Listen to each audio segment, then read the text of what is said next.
प्रयागराजला कुंभमेळा पार पडतोय आणि या सगळ्या दरम्यान अमृत स्नान केलं जात असताना चेंगराचेंगरी झाली आणि त्यामध्ये काही जणांचा दुर्दैवी मृत्यू देखील झालेला आहे, तर काही जण या सगळ्या काळामध्ये गंभीर जखमी झाल्याची माहिती मिळते। या सगळ्या पार्श्वभूमीवर माझ्यासोबत दिंडोरी लोकसभा मतदारसंघाचे खासदार भास्कर बगरे सर आहेत।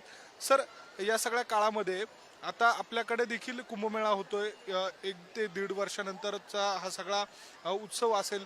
काय नेमकी काळजी घेणं अपेक्षित आहे, काय आपल्याला या सगळ्या काळामध्ये अपेक्षा आहे?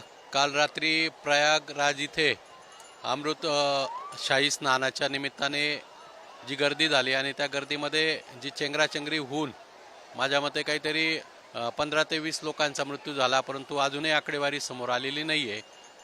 तर आपल्या हिंदू धर्मामध्ये महाकुंभमेळ्याला महत्त्व आहे।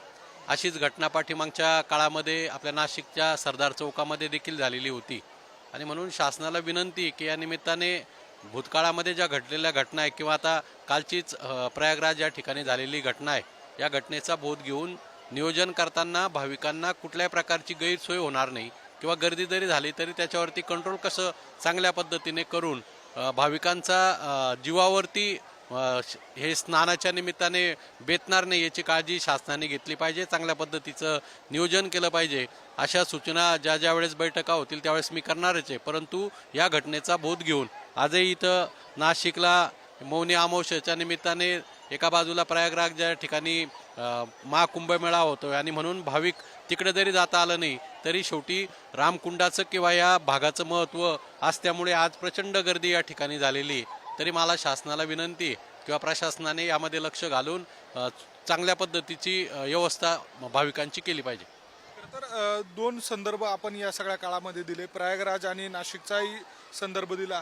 खरं तर या सगळ्या काळामध्ये साधू महंतांच्या सोबतची देखील बैठक होणं अपेक्षित आहे। अनेकदा सोन्याची नाणे असतील किंवा वेगवेगळ्या प्रकारची नाणे, गळ्यामध्ये सोन्याची माळ असलेली देखील फेकण्याचा प्रयत्न होतो आणि भाविक ते घेण्यासाठीची गर्दी करत असतात। त्यांना सुद्धा या सगळ्या संदर्भामध्ये बैठक घेऊन सांगण्याची आवश्यकता वाटते का?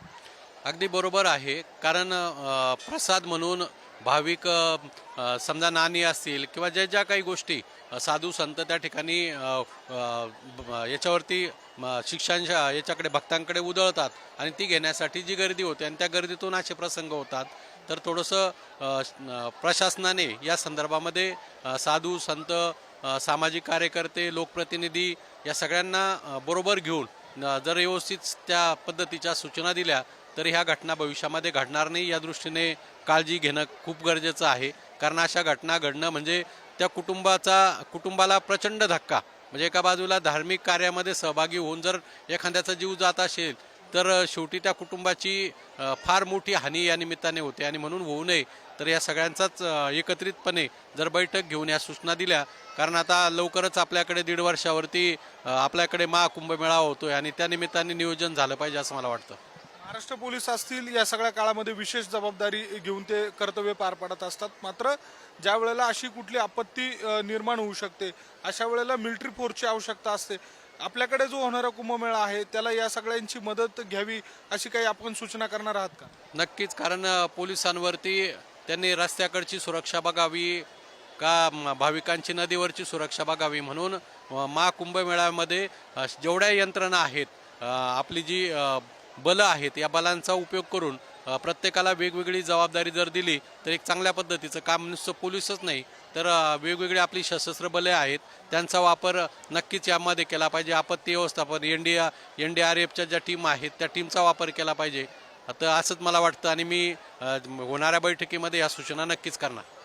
धन्यवाद सर। आपल्यासोबत होते दिंडोरीचे खासदार भास्कर बगरे सर। आणि या सगळ्या काळामध्ये जर आपण बघितलं तर प्रयागराजचा जो कुंभमेळा या ठिकाणी पार पडतोय तो ज्या पद्धतीनं त्या ठिकाणी जी आपत्ती कोसळलेली आहे, चेंगराचेंगरी झाली, काही जणांचा दुर्दैवी मृत्यू झालेला आहे, त्या सगळ्या पार्श्वभूमीवर नाशिकचा जो कुंभमेळा होणार आहे त्यासाठी विशेष अशा सूचना भास्कर बगरे यांच्याकडनं केल्या जाणार आहे। व्हिडिओ जर्नलिस्ट जय साबळेसह मी किरण ताजने, पुढारी न्यूज, नाशिक।